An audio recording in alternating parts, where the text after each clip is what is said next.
Yeah, it's your boy. Wigs are us, plates are us. Well, I want to hear a stupid story. One day I was by one of my homeboy. You need to hear this story. My accurate assessment of people is always right. Why? In most cases, I'm really from Brooklyn.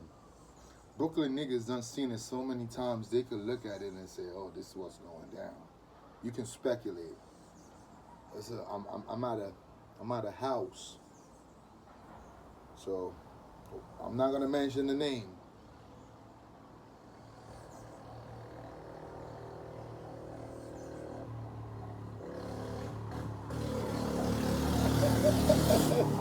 Yeah, my homeboy on this bike. So anyway,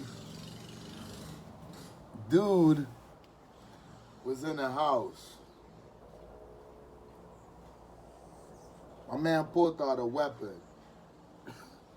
I'm laughing, but it's not funny. When he pulled out the weapon, one nigga said to him, "Yo, let me see that shit."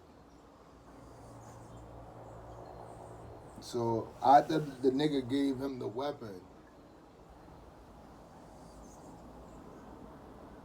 he took the weapon.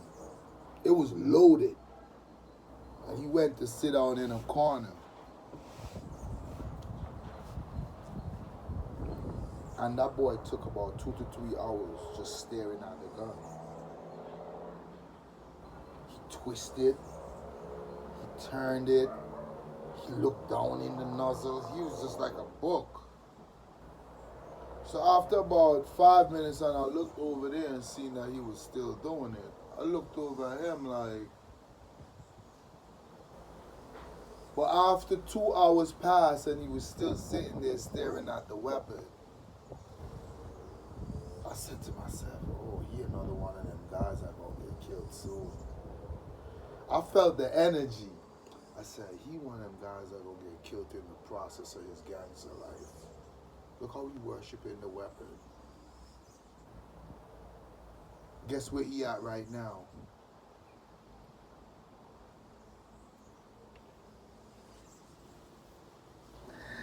Guess where he's at right now?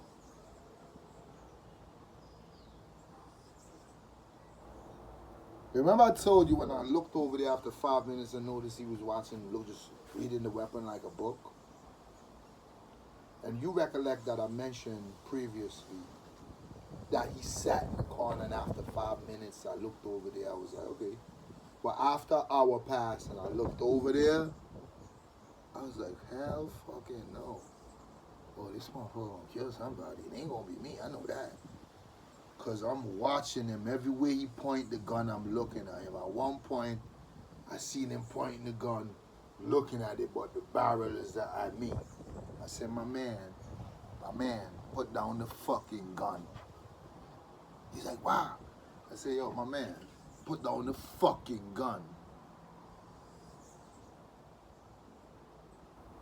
You know where he at right now?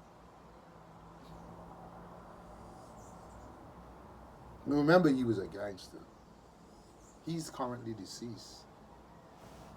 The same dude I was in the apartment with, and he's just looking at the gun like 2 3 hours he was staring at the gun. I knew something was not gonna become of him. I knew he wanted to be a gangster, but I also knew he wasn't gonna make it long enough to be a gangster.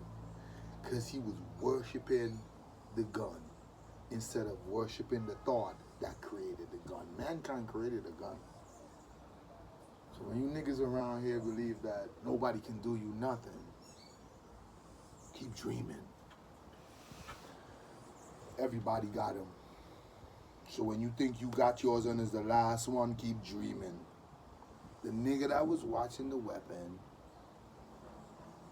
for almost 3 hours, he's currently deceased. He's buried already. Yeah, he's dead and gone. And he was in a gun problem. When I looked at him, I just knew it. That nigga, I see him. Thousands of niggas in Brooklyn on that level. And all of them died. once you see them grab a gun, watching the gun, just keep staring at it and treating it like a textbook, they're gonna be the first one to die when something happens. Cause they don't know how to use it. Cause they worshiping it so much. They don't know when it's time to bust it. It's time to bust it.